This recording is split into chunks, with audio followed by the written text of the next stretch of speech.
Hello,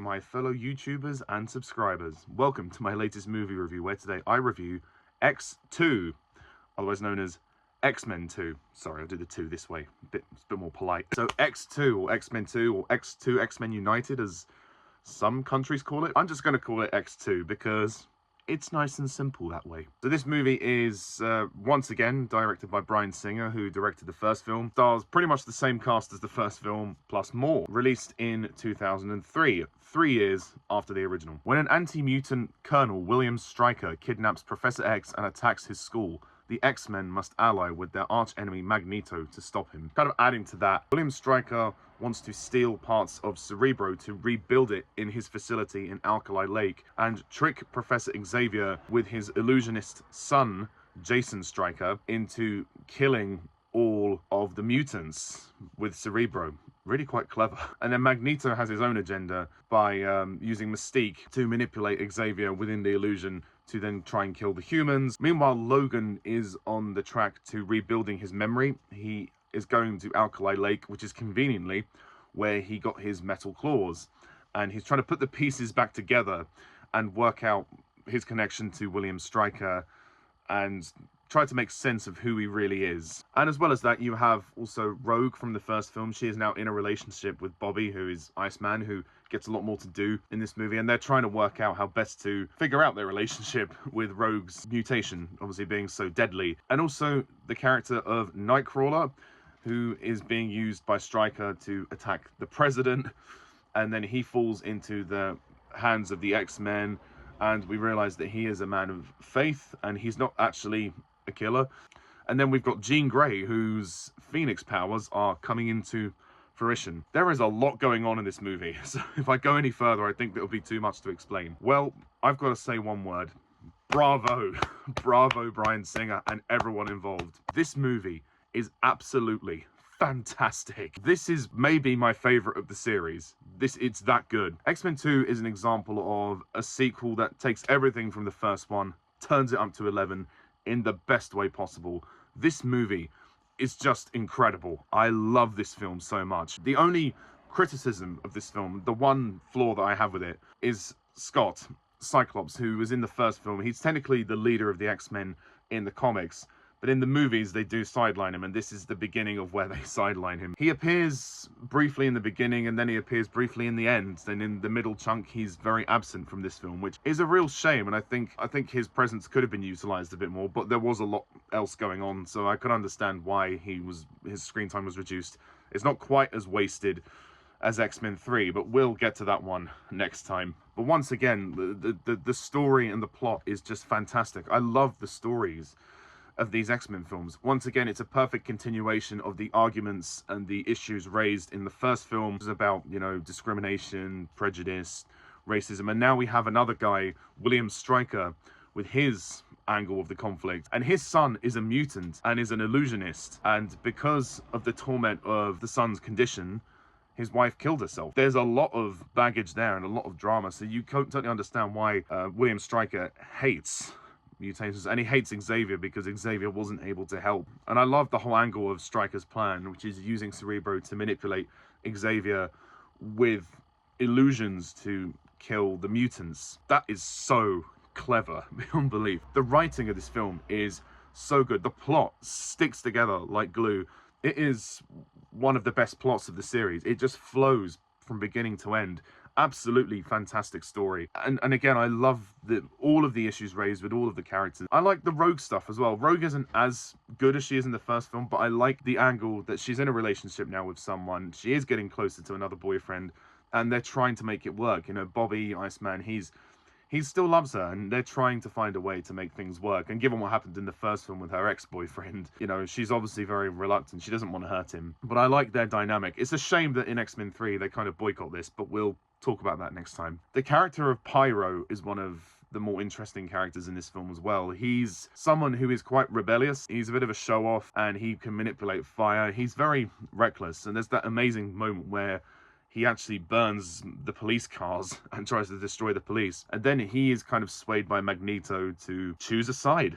And I think he's very well played, and I think we'll see him in a different league in X-Men 3, but I liked seeing his conflict and how he would sort of gradually turn. The opening scene of this movie is outstanding. I mean, wow.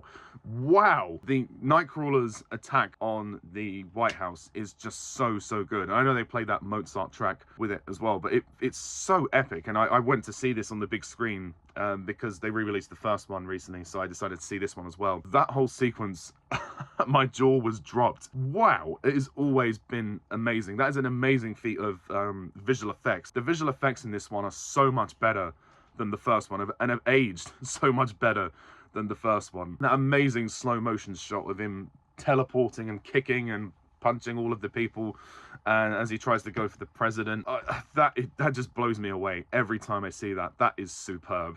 And I think the rest of the cast are terrific. And actually, Alan Cumming, who plays Nightcrawler, he's one of the best performances in the movie.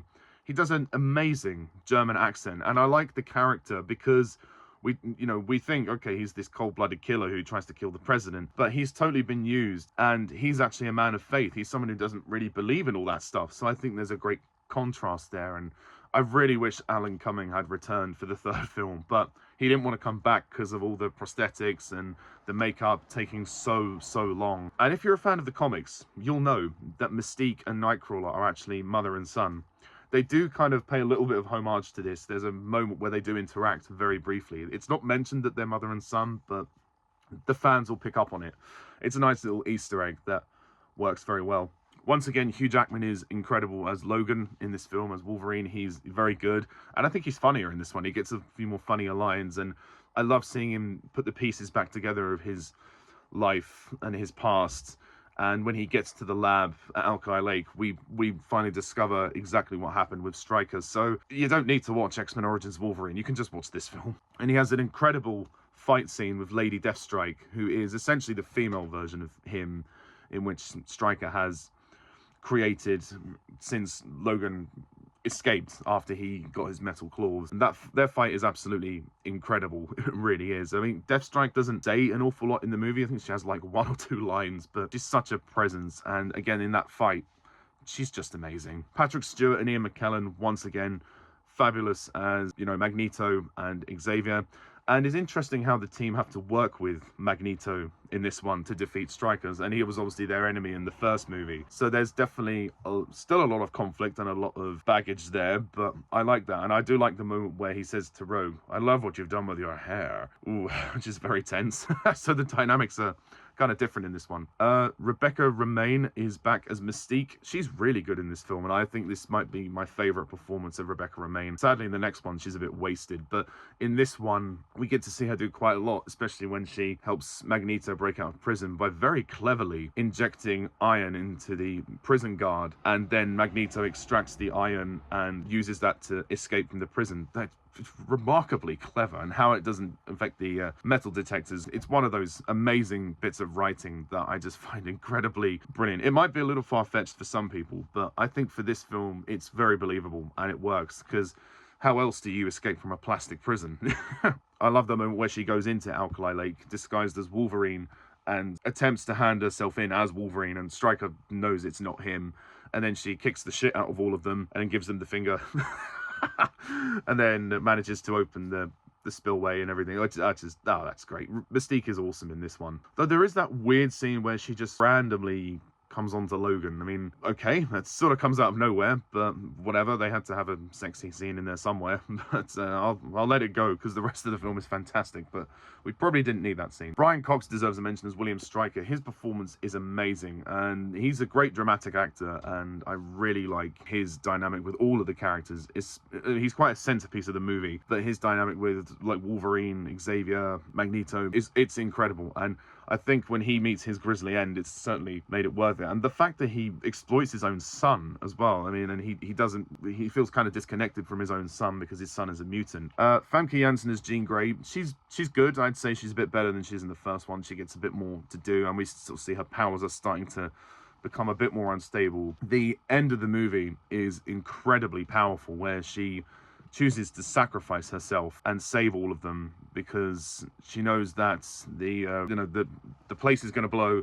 The jet isn't taking off as she decides to use her powers and raise the jet and stop the flood, but then she lets herself die. And this is obviously also because she knows her power as the Phoenix is coming out. She's struggling to suppress her Phoenix powers. We'll find out more about that in X-Men 3, but for now, this is a very sad way for her to leave the movie, and it's very powerful. Halle Berry is good as Storm. She gets a bit more to do in this one, and I like her relationship with Nightcrawler. It's very well done. Bruce Davison reappears as Senator Kelly. Obviously, the real Senator Kelly is dead, but Mystique as Senator Kelly appears at the very beginning, very briefly. So it's nice to see him back. The music of this film is so much better than the music in the first one. Not that the music was bad in the first one, but this is more iconic. That amazing theme in the titles, the dun dun dun dun dun dun dun dun dun dun. That should have been the X-Men theme throughout all of the movies. They do bring it back in later movies, but in this one, I'm really glad that it's here. This movie is also a much longer movie than the first one. It's 2 hours long. It was a bit over 2 hours long. But there's so much that happens that it sort of needed to be that long, and I'm really pleased that it was that, because it allowed more of the ideas to feel sort of fleshed out. The fact that it has such a momentum as well is brilliant. Like, it starts and it doesn't really stop, and I really like that. The sequence in the mansion where the kids and Logan and Colossus all get attacked, that's a great scene. That's a really good scene. I love it when these kind of films take these kind of environments and create some interesting sequences out of them, and seeing the mansion get attacked like that is something I never thought we'd ever see, which is really cool. And there's more action in this film, and we get to see Wolverine do a bit more action, so it raises the bar on many counts. Perhaps the jet plane sequence is a bit unnecessary, but I do quite like it, especially when Magneto stops the plane from crashing. He says, "When will these people ever learn how to fly?" And I think that the direction by Bryan Singer is stronger in this one than it is in the first one. There's a tighter grip of the narrative. There's a tighter understanding of the world. They didn't need to set many things up. And that's why I love this film, because X-Men is more than just a superhero film. It's a great drama. And I really, like the first film, appreciate the drama of this film and the fact that it expanded in such a big way. Like with, again, Stryker's point of view.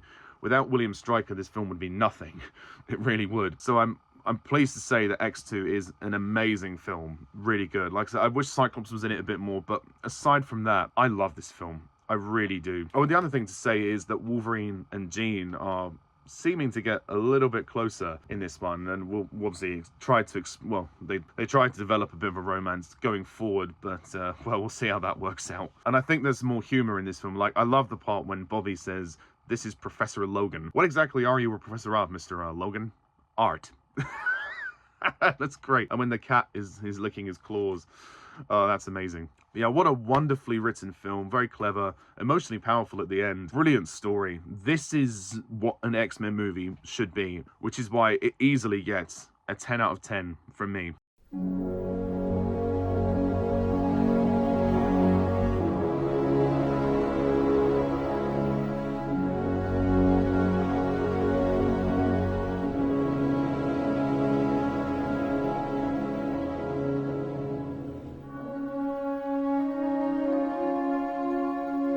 And there's obviously a moment at the end where they do tease Phoenix, which everyone knows that, okay, maybe Jean isn't dead. X3 will have Jean return.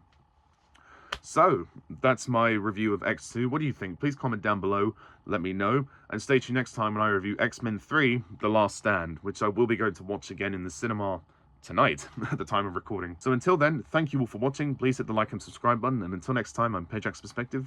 See ya. Bye for now.